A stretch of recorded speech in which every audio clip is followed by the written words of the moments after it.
Oh, and there's a Plethodon too on top of the male torrent salamander up here. Oh, what the fuck? So, it's pretty dark out. Oh, that's good. So, there's a male Southern Torrent Salamander, Rhyacotriton variegatus, crawling up the moss.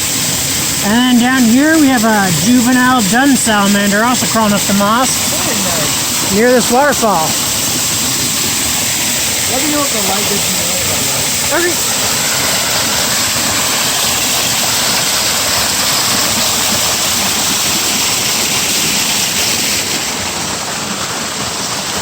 So it's about 48 degrees out.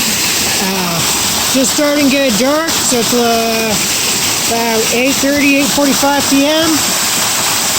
It's been raining all day, and we're in the Oregon Coast Range. Oh, there's another torrent salamander. Let's see.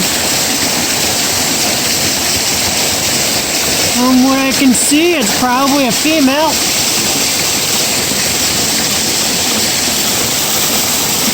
And so you'll see it has a nice yellow ventrum there.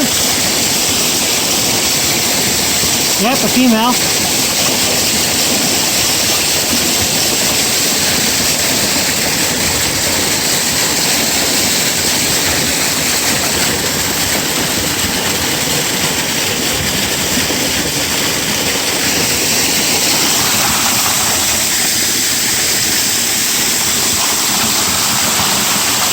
Oh, there's another torrent out, crawling up there. Nice. See if we can find, oh, here's another torrent salamander crawling up on the left side too. So we got another torrent right there. Let's see. There's that one right up there. Looks like a male. You can see that bright yellow near the tail base there. Oh, wait. Yep. Oop, I lost them. Hey, this one. Oh, he's right there. Might have dropped. So, cool. Another torrent salamanders out climbing. I'm getting soaked. Oh, we got another one down here. Down on the surface. It's also a male. You can tell by that little yellow patch right there, that's glands that are protruding. That's how you know that they're male.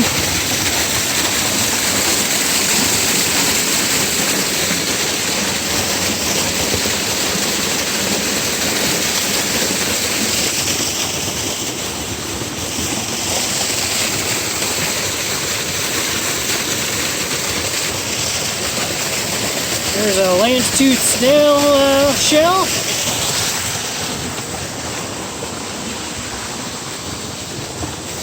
This down here is Stackies, hedge nettle coming up.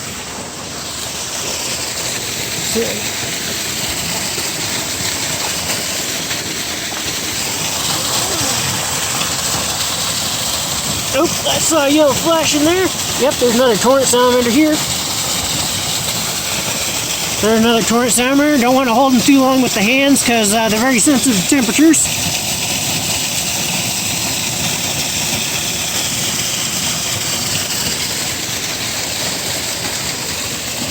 Oh, here's another torrent salamander. This one was surface active. Going off right there. So, it looks like they're out on the surface in forest near the water. Oh, wow. This is really cool, man. I absolutely always enjoy seeing Canada surface active. Especially because I was told they're never off. That's funny.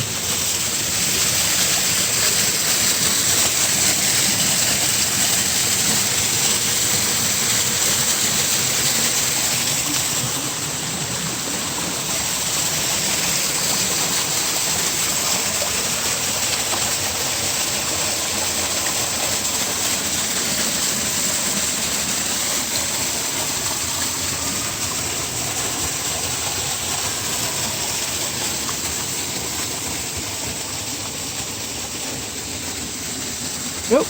We got a Dunn's here that's pretty dark. It's out on the surface. Mary's Peak is known for having melanistic duns. They used to be known as Plethodon gordoni, but that wasn't validated, and so they're back down to Plethodon dunni. So I guess you could call it almost like a form.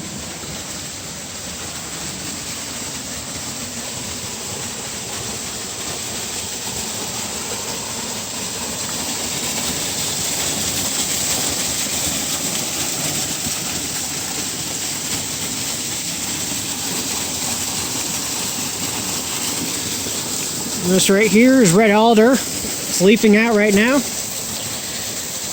Now let's see here. We have what's probably Mimulus alsinoides blooming there. So that's it's a little small monkey flower. I don't remember the common name for it. Let's see if we find anyone further up crawling out. We're gonna go up that way to a taller part of the waterfall. Now this is a primarily Douglas Fir forest area. It's in a temperate rainforest.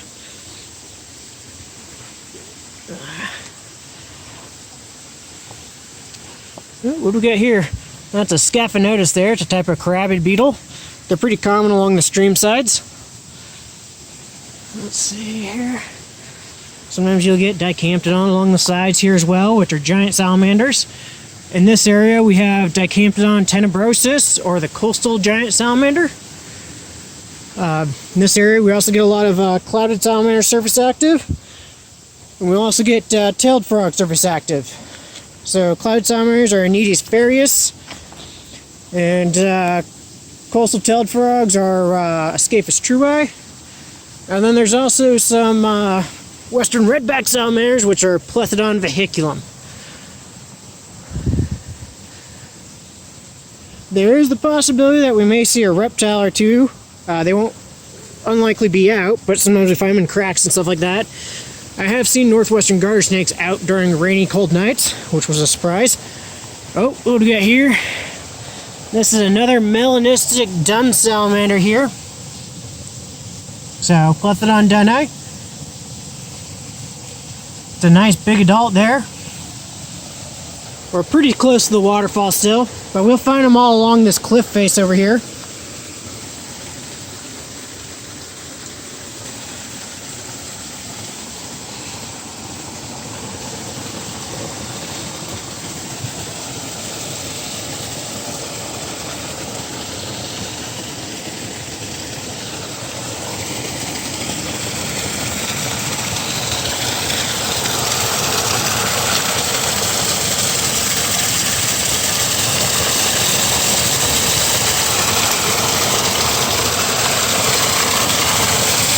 Alright, we're in the upper part of the falls here. Got some ferns leafing out. Probably maidenhair. Let's see here. See if anybody's out on the rocks.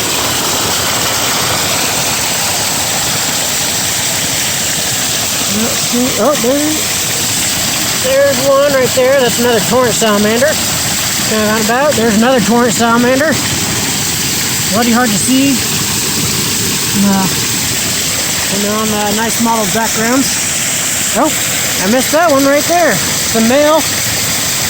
I can see those glands protruding. Whew. All out and about along the side of this creek.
seeing much more up here.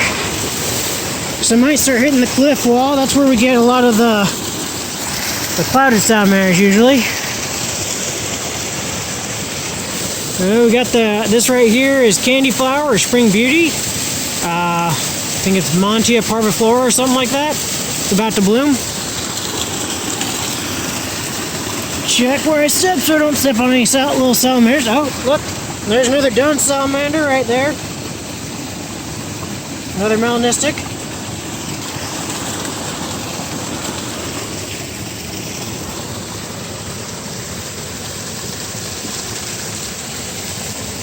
And see, crevices like this is usually a little bit tighter is what you'll find those clouded salamanders in. You also occasionally get scorpions hanging out towards the edges of them. You'll also get some of our other salamanders doing it too. But those are the more specific areas we hit for the clouded usually.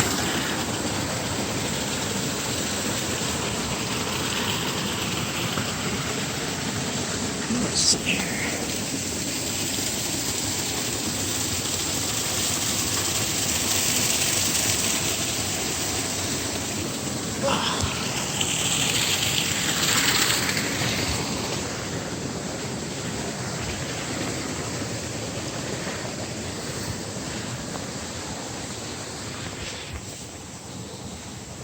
Looks like everyone's just starting to come out, at least. Ugh.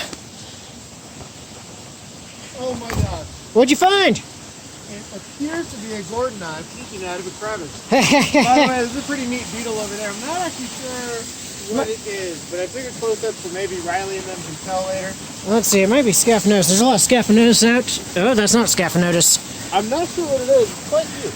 I wonder if it's one of the... I think objectively cute. Yeah, I'm not sure what type of beetle that is. Huh. Cool little guy. Or if it's one of the, like, semi-aquatic species, maybe. Well, there was gordoni peeking out. There was, I know, it actually, like, shined the light on it, and it was like, goodbye. Yep. As you might suspect, the salamanders are a little bit, Here's one. Oh, you got another one? Not a gordoni, it's a dunni, but quite pretty. Ah, good. Maybe we can show them a normal Dunns-ish. Ah, so here we go. We got a normal Dunns here. Walking up near the stream side. Got a regular edge stripe. I'm not sure I can really see the tip of the tail from here, but usually the tip is black, but not always. It's broken along the tail. You'll get large patches of striped color along the sides and out on the extremities of the limbs, which helps identify it as Plethodon dunni. You can also do costal groove counts, but that's a royal pain in the butt with live specimens. Yeah, don't do that. You're adding to the problem.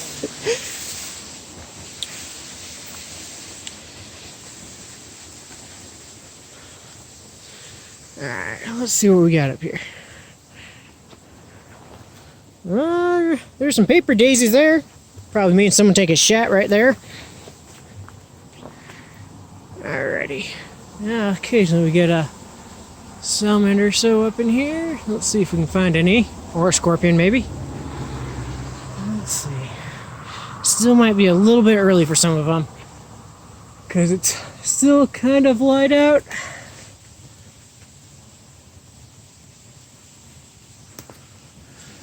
And let's see. Don't focus on it. Oh, he's going back in. That was an insect that is a close relative of the silverfish. Let's see if I can remember the common names of them. It's like something jumper or something along those lines.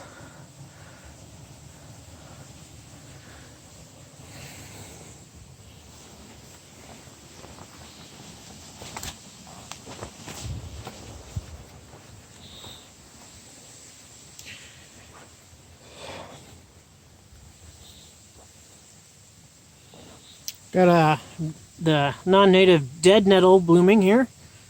So these guys are here.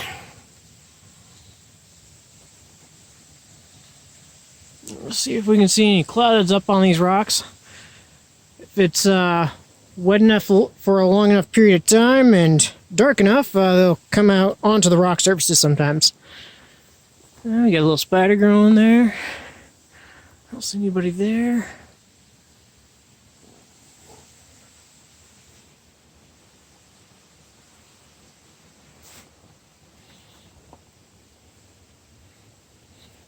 Oh, we got a western red-backed salamander here.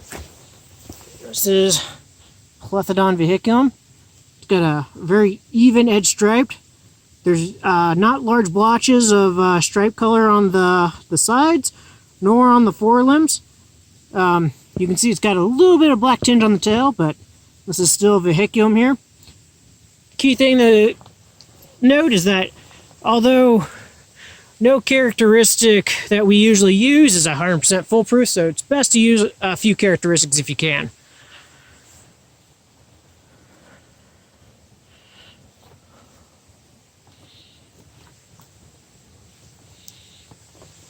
So I don't know if I mentioned, but that's Plethodon vehiculum, the western red-backed salamander. It's had a slight orangish hue to its stripe, which that orangishness you won't see in Plethodon dunni. Or at least if you do, it would be extremely rare.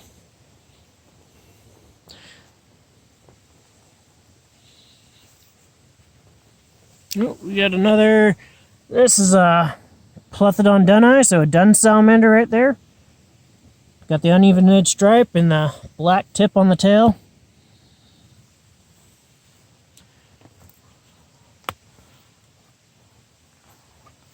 Oh, there's a melanistic Plethodon in the cracks there. So that's Plethodon dunni, most likely. Formerly Plethodon gordoni. Although, like I said, that one didn't hold up to allozyme analysis, so that's essentially early genetics, which tends to be conservative. But so far, the evidence doesn't hold up for that species.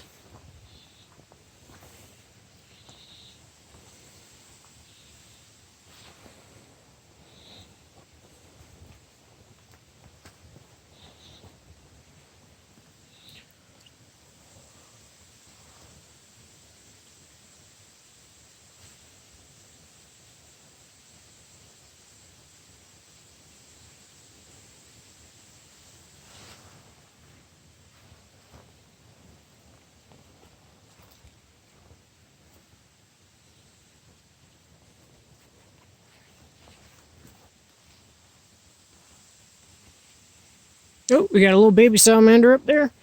Watch her step and see what it is. Ugh. Come here, little guy.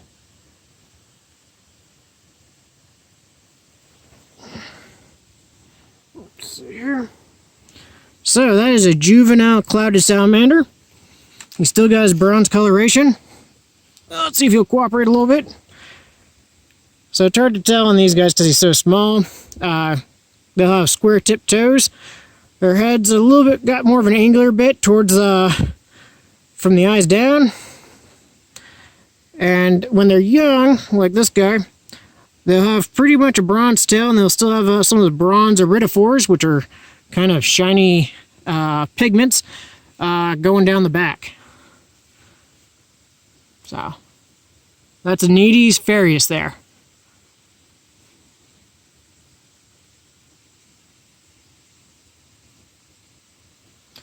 And they're excellent climbers. They can climb up glass.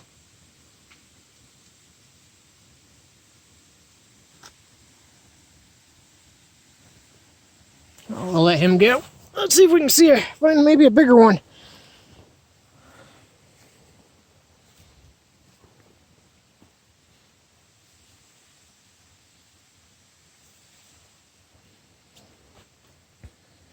Yeah, we got there's another Plethodon dunni, one of the melanistic ones.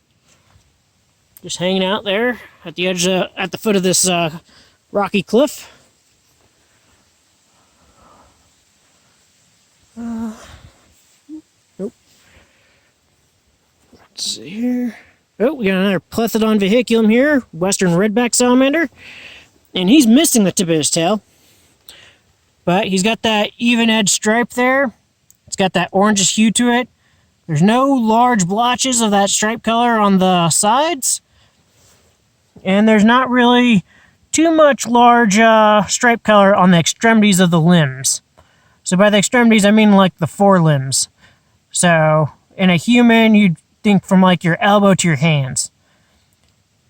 So if you're relying on tail tip colors for differentiating Plethodon dunni from vehiculum, this specimen might be hard for you because he's missing the tip of his tail, which is not uncommon in salamanders. And we don't know if they, when they regenerate their tail, if their color will still be the same in that area.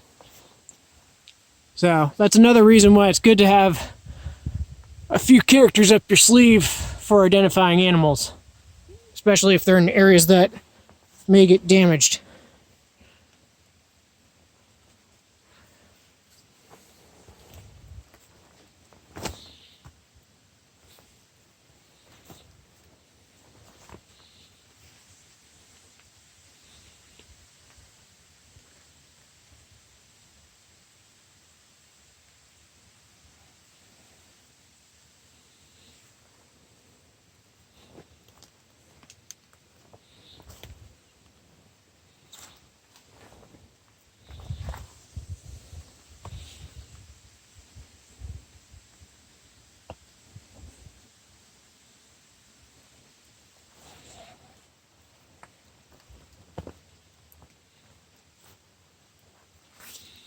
There's a big leaf maple we're coming up to. Hasn't leafed out yet at this elevation. Down in the valley floor, the Willamette Valley floor, it's already, I think it's already blooming in the valley floor. But it's not here at, oh wait, no, we got some blooms up there. So it's blooming, but it hasn't leafed out yet.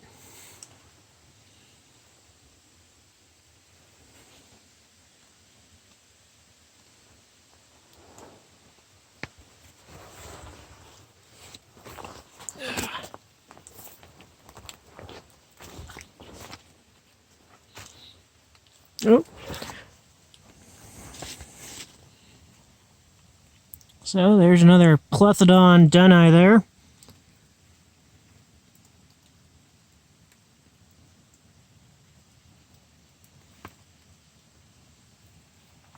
Hanging out in the cracks. Make sure I don't step on anyone. Let's look up. Oh, what do we got here? That might be an Aneides from the looks of it. See if we can get it to come down, or pull down maybe. There we go. Yep, that's an Aneides. So I'll show you here. It's a nice adult Aneides there. So that's Aneides ferreus, the clouded salamander. A little chonker from the looks of it. See, it doesn't have that bronziness anymore.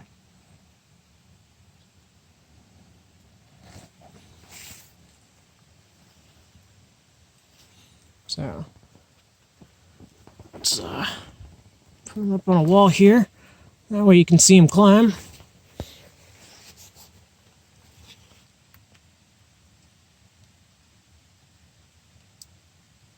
Well, maybe he doesn't want to climb. A little camera shy there. Hey Chris, there's an adult Aneides over here if you want to photograph it.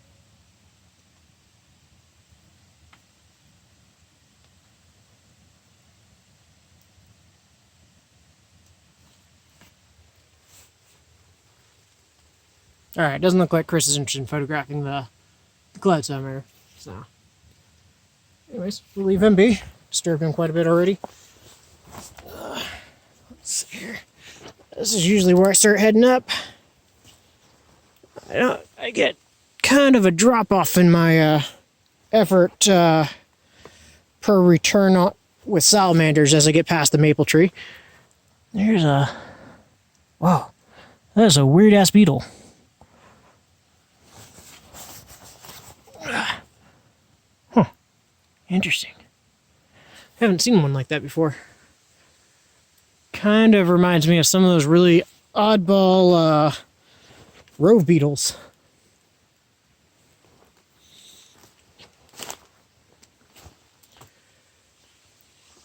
Let's see, is anyone here?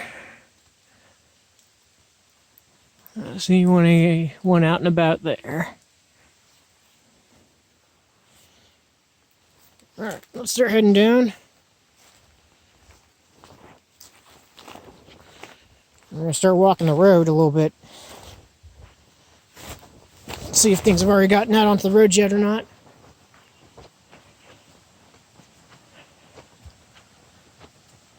So you can see the license plates and the taillights of the cars. Now we're hitting the road here. We'll see if anything's gotten run over. Maybe something's out in the road. A lot of things will cross the roads. We get torrent salamanders crossing the roads up here, sometimes far away from water, which we've documented and published on. What's up? Oh, no, I'm just seeing where you are. Oh, okay. Another torrent on the wall, and then two Dunn. Huh. There's an adult clouded down near the maple tree. Oh, really? Yeah. I love coming out here specifically just to see shit perfect. You know what I mean? Yeah. It's cool finding stuff under debris, but it's not like seeing them like out and about doing their normal shit, you know? Yeah. You don't get to see the behavior when they're under a rock, except what they do under a rock. Yeah, or what they do to run away. Yeah.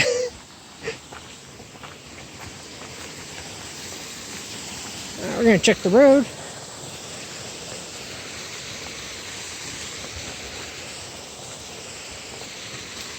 If you've never walked a headwater creek at night, it's actually quite scary. So headwater creeks are very loud. You won't be able to hear pretty much anything that's further than like 5 feet away from you unless it's yelling. So that basically means you're deaf until about something 5 feet away. And at night, it's pretty dark, so your visibility is quite limited. And so when you consider that you're only able to see or hear pretty much within like 5 feet of you for the most part. It gets a little scary sometimes when you're out by yourself. Even though it's unlikely that any animal would attack you. Although during the day I sometimes worry about humans because, well, humans are probably the more dangerous animals out here. But so a lot of times we'll road cruise the roads, so drive slow and look for stuff crossing. That helps get some of the big stuff, and it's can be pretty effective on nights like this. However, some sections it's best to just walk, because especially if you're looking for something small, like torrent salamanders. Oh, so this is a crushed juvenile tailed frog, so it's a metamorph that got ran over. Not sure we'll focus on it. So they have elliptical pupils. However, that's not always a great trait because their elliptical pupils can vary depending on lighting. It can sometimes be hard to get to become elliptical with light exposure. So some of the other traits include some of the wart formations on the back, and the outer hind toe is kind of flat and broad, as they say. So most often I see this confused with Pacific tree frogs. People mistakenly identify it as a Pacific tree frog because they both have that black eye mask on them. But some of their warts on these guys form clusters in certain areas that you won't see on Pacific tree frogs. We also don't get many Pacific tree frogs up here, and that's probably due to the lack of standing water for them to breed in. Occasionally get some red-legged frogs during mid to late summer. Occasionally get newts, but they're also not very common. And I've never seen a northwestern salamander. Now, something that all those have in common is that they breed in standing water. So that is likely the reason why they're rare up here, is that there's not much large bodies of standing water on this mountain.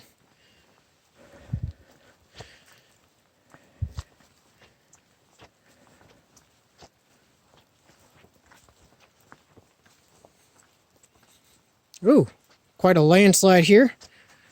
Looks like some trees fell down, roots and everything. So I had landslides happen near me on some of these nights. Let's see if we can turn up the power on this so you can see. Can't really see it too well, but it's bigger than an SUV of dirt and rocks with the stumps in them. So, more than enough to crush your car.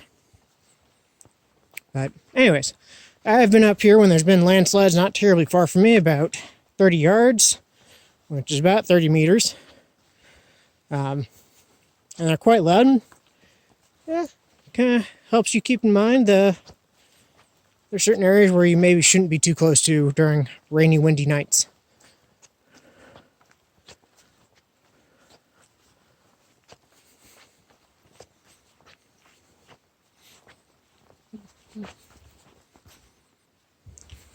Ooh. We got a type of earthworm here. This one's pretty pale, so this one might be one of our native earthworms here. We do have some of the introduced earthworms up here, but this is probably not one of them. But I'm not a worm expert, so we'll just leave that as unknown earthworm.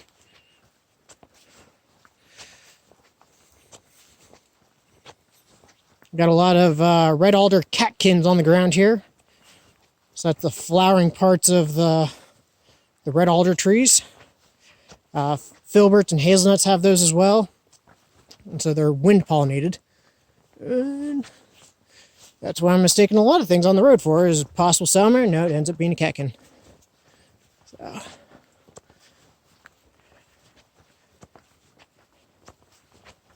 Not seeing too many things on the road quite yet. Maybe it might still be a little bit early. I usually try to get up here an hour after dark, but we got here basically during twilight, so not the best time for checking the roads, in my opinion. At least right now, anyways. Occasionally we get stuff crawling out on these little rocks here. Some clouded sometimes. So we'll check these. And it's kind of a natural barrier, so there's an earthworm. That looks more like the introduced one. It's not as pale.